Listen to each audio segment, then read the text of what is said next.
This is why Gojo is peak masculinity. I have made up 3 reasons for why Gojo is one of the peak masculine characters in Jujutsu High, and we'll be going over them in this video. Alright, so the first one, I think that why Gojo is the peak masculine character is because he has presence. He has a very strong presence in any frame or any manga panel that he's in. We always see that, throughout the other characters in the story. Whenever Gojo arrives on the scene, he means serious business. He doesn't play around. Gojo is here to whoop some ass, and he's not taking any handicaps. So what I mean by this is that whenever he walks into a room, whether it be with enemies, whether it be with peers, he's always instantly respected and he turns heads.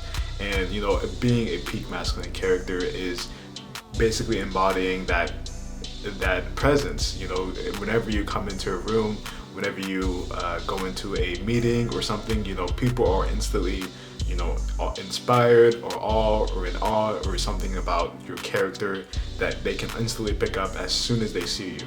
We also know that whenever he enters a room, everybody knows him. He has a certain reputation that if you get on his bad side, there will be some consequences, because he is the strongest Jujutsu sorcerer in the world. So everybody is afraid of him. Literally the whole plot is around him. Every step that the villains take, every step that the students take is in the Gojo is always in the plan. So everybody has to tiptoe around Gojo because he is literally the man of the entire series.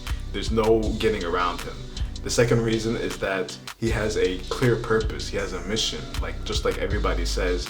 And Gojo has a clear mission that he wants to basically overthrow the Jujutsu government or high. He wants to basically create his own government where it's more of a kind-hearted people with his students. But in order to do that, he has to basically turn his students into monsters so they're able to overthrow these these powerful ruling clans. So he basically wants to overturn the oligarchy with his own shared power and with his own friends.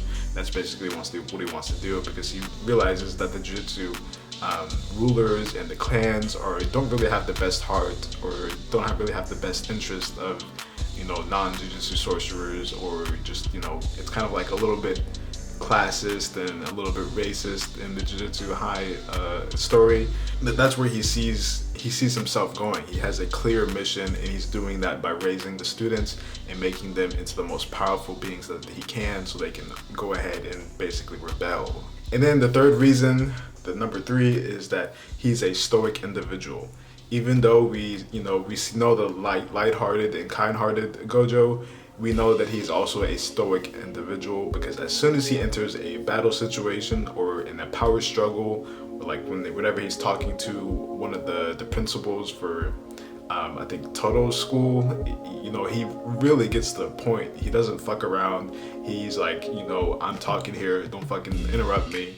And he will literally cut you off and get straight to the point and not dilly-daddle around the situation. We also see that during his fights.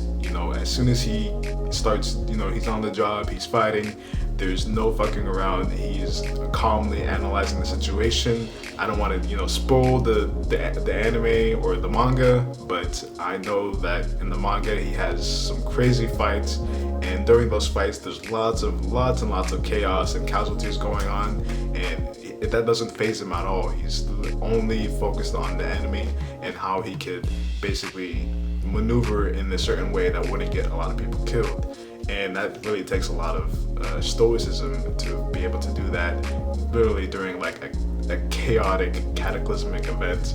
And he's just, literally just standing there, unfazed. Nothing can touch him, coldly calculating what could be the best possible outcome.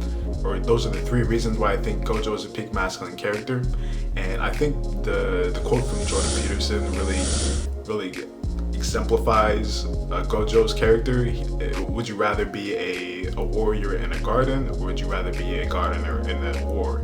Or very well describes how Gojo is a peak masculine character, because Gojo is basically a warrior in a garden because of, he's so much stronger than all of the individuals that are in this world, and he knows how to navigate through that world and get what he wants.